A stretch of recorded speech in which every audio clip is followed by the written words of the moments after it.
পীর তো এনারা পরে, আসল তো এনারা আহলে বাইত, আওলাদে রাসূল। পীর সবাই হতে পারে, কিন্তু আওলাদে রাসূল কে হতে পারে?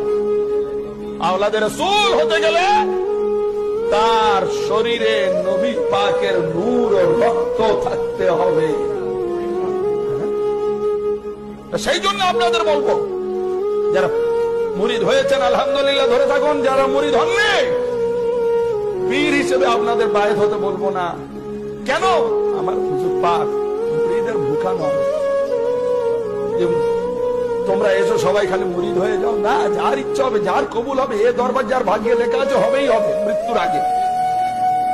কিন্তু একটা জিনিস বলবো, আপনি রাসূলকে দেখেন, মাওলা আলীকে দেখেন, ইমাম হাসান হোসেনকে দেখেন, গৌস পাককে দেখেননি আলাইহিমুস সালাম, এনাদের কাউকে দেখেননি।